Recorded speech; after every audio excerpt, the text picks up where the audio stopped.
Alright, welcome to today's video. Got 2 laps of practice before qualifying.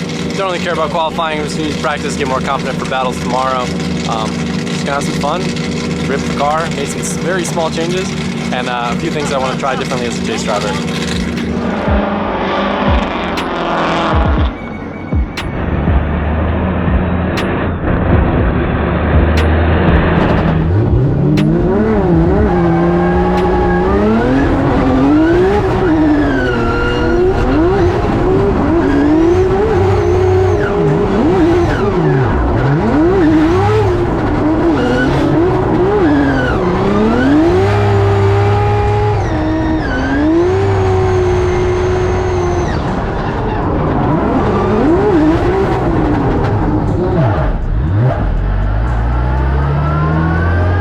First run was kind of a waste. I don't know if you guys could see it in the GoPro footage, but all that over my windshield was oil from Gushi's car. So my car felt like I had no grip in the rear, my front was understeering. Apparently it's oiled down the whole track. So hopefully it's not too far out of luck. Hopefully it's just a turbo and you didn't lose an engine or anything. But I think they're pausing practice a little bit between the track because it's slick.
Definitely not my greatest lead run. Rather than risking it on my qualifying run, I wanted to try throwing a lot more angle at outer zone 1 since I know that's something that's weighed heavily. I just threw a little bit too much and it forced me to be shallow in that zone and messed up with zone 2 as well. I think with that being said, I think I'm better off just doing the same line that I've been doing.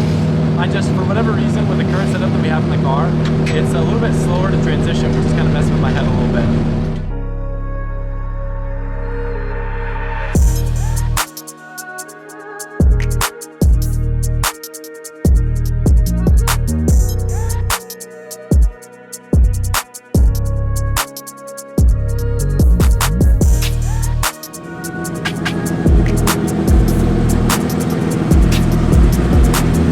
I go do qualifying now.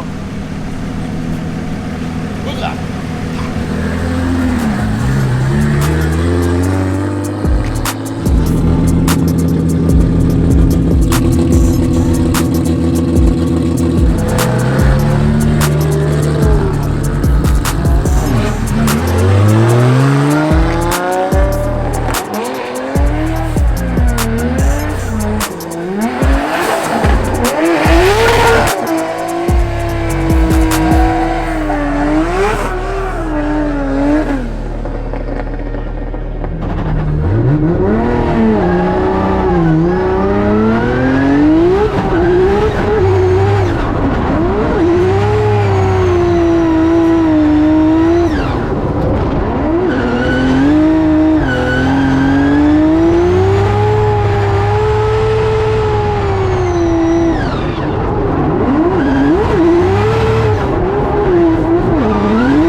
A crowd favorite, Adam LZ, and that LZ S15 on Nitto tires.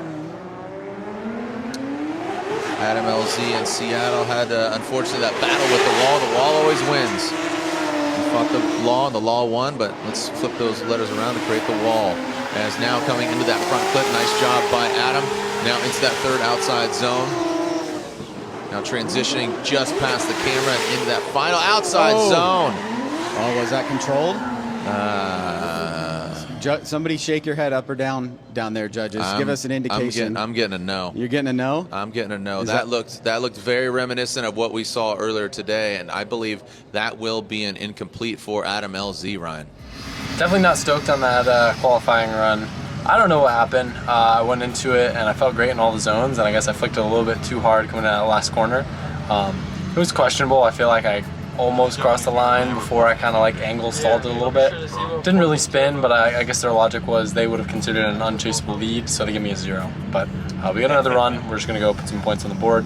It's a bummer because I feel like that was a pretty high scoring lead, but it happens.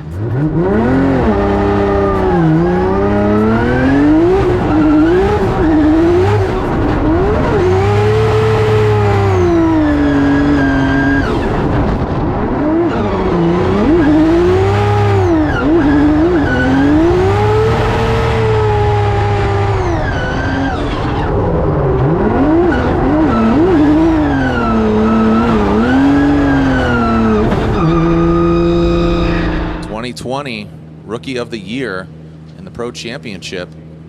So would love to see him, get involved, make sure he puts down a score. He needs to get a score. He looped it with just a few feet to go on his first qualifying run. Now he goes and initiates, tapping the brakes there into that second outside zone, centering that inside clip, now in that third outside zone. The car looks like it's got a lot of grip right now as it brings it across. Does not seem 100%. Is it just me? Like it seemed like, that first outside line didn't go all the way out there. I saw him tap the brakes kind of nervously going to the second, center punch that inside clip. It will get a score, but it just doesn't seem like what we've seen from Adam. Yeah, it's hard to know whether, nerves is playing a bigger role, if maybe the car setup is still bothering him a little bit. But as you said, the most important thing is getting a score here, and he does just that. Let's take a look at some of the finer points overall. Just almost center punching that inside clip, so he's definitely going to want to clean that up. He comes off outside zone 3 a little bit early. Into this outside zone 4, it's kind of a slow, modest approach to outside zone 4, just getting that rear tire at the edge of the final outside zone. Here we see him going into 2, does get that right, or the left rear and part of that right rear inside outside zone 2, so I think he'll get at least a decent amount of points there for line. I do think the angle score will struggle a little bit though. And here it is. A 78. So out of the first 3, that is the lowest. So we will see what is up. It takes everything in me to do a run like that. Kills me, but I had to play it safe. I had to just keep it real inside on the track. As cool as it would have been to do a baller run, it would suck if I did something dumb like go off or spin again and then wind up sitting at the rig tomorrow and not driving. So that's not how I like to go, and I like to go balls to the wall and just make sure I put on a show, but unfortunately on that second run it's not the time to put on the show, so I got some points on the board and made sure we're in the comp. Oh, I didn't talk about after my last run, did I? I don't think so. I think you did. Did I? In the car. Oh, yeah, I did. Yeah. See you tomorrow. Okay.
Practice today, I was hoping to get a couple of chase runs in. They switched up the practice, so we're doing like kind of like a battle style. So I'll get 1 chase, 1 lead. Definitely a few things I want to work on, but I got 1 run to figure it out, so let's do it.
So I'm gonna have Mike put the footage that me and Ginge were just going over on screen. I'm going against Dye. We know that my car is faster, especially when you guys are watching this footage on the screen. You can see I finished the lap drastically before him. I'm chasing first. Normally I'd put all my cards on the table, but I think what we've discussed is that I just need to chill, do a nice clean chase, not push it too hard because there is a very big risk of me getting too close and having contact. So just need to put down a clean chase, and on my lead, in theory, we should just naturally gap Dye and get the win. So that's our theory going into this first battle. Let's get through it and move on to battle number 2.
He's looked absolutely brilliant in practice, in qualifying, and we did see him qualify pretty high yesterday. So he may be kind of building some momentum here and trying to make a run at it here to try to get back up in the higher part of the rankings, and he will take the lead first. Dayushihara qualifying 4th yesterday.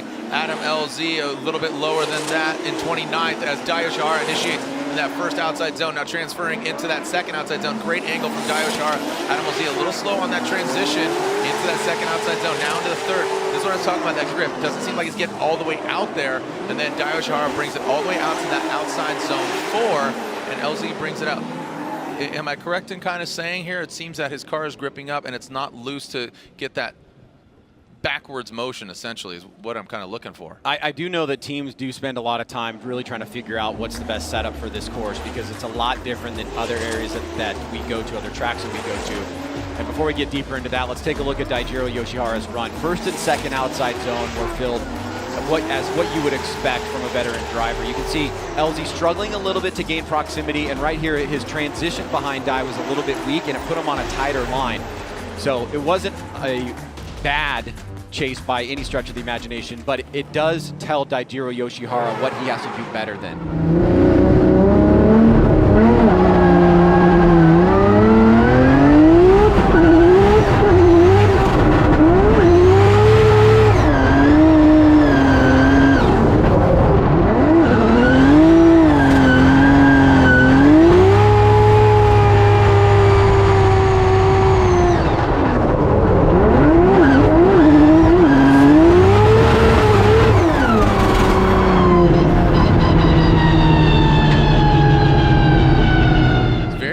About his experience in Formula Drift, so more insight. It's always great to check it out. I definitely enjoy it. All right, here we go. Adam LZ and his LZ BC Racing S15 coming on down in Nitto tires in that second outside zone. Here goes Adam LZ, a lot more angled there. Dai Yoshihara chasing him down past that front flip and taking it out actually in that third outside zone. Great line from Adam LZ. He gets all the way out there, and Dai Yoshihara does not. But is blowing some serious smoke, and Ryan, definitely want to get your perspective on it. And, yeah, the proximity and the duration of proximity is something that we talk quite a bit about. If you're staying in proximity but surging forward and backing off, that's not going to be as good as constant pressure on the lead driver, and that's kind of what we see from Daijiro Yoshihara. He isn't banging door to door, but he's really not giving much room. Now, he was a little bit tight, got pinched off on that inside clip, but you're not really seeing him kind of falter back and fall away from Adam LZ. He's really trying to keep the pressure on, and I'm sure that we will take a look at this again from another perspective, but Daijiro Yoshihara seemed to me to be able to check a little bit more boxes than Adam LZ overall. Still, I mean, a great driver. I enjoy seeing Adam in the series and his just overall progression, and him taking it just to another level. Here we go, slide him left for Dai Yoshihara or right for Adam LZ.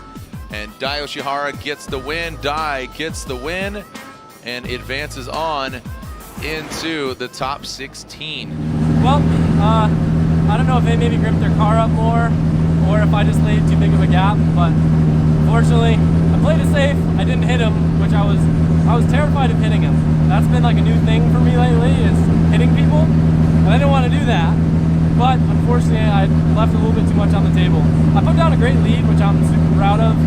I know that I could have done a closer chase, I just played a little too cautious. So I'm learning, every round I learn more. It sucks, it's a lot of money to waste just to come out here and lose the first battle. But as a team, in the car, like everything performed exceptionally.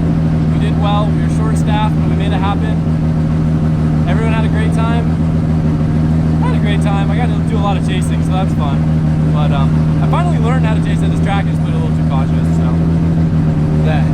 So I did just get a text confirming with times that Dai gripped his car up quite a bit. Either that or just drove with more throttle. But his times in our battle were drastically faster than his times in practice. I know he was having some car issues, but I don't think as a team we predicted him to be as fast as he was. And unfortunately, it's a game. Like, I could lay it all out there, and that's unfortunately when you qualify low and you have to chase first, it's risky, right? Because if I led first and I knew his chase, I would have known to like put it on him. But I played it too safe, expecting to gap him on my lead, and it didn't even happen. You live and you learn. I've been kind of thinking, and I feel like maybe one of the mistakes was in the future, maybe I should compare my chase time to his lead time. Because what might have bit me in the ass was that even though he's a little bit slower on his lead than I am in my lead, I might have already naturally driven a second slower whenever I'm chasing people because I have different points of handbrake and getting back on throttle. So let's just say he is a second slower than me in his lead, and my chases are a second slower than my leads, and then I went a second slower, resulted in a gap, and kind of screwed me. I think the best analogy that I can give to this, any of you guys that are like, and I don't even know that much about drag racing, but I feel like FD is almost like whatever the drag racing's called, where like I think it's called bracket racing, where people kind of play games to get like qualify a certain way and have a certain time to kind of like do certain things, right? Like there's a lot of tactics and mental things.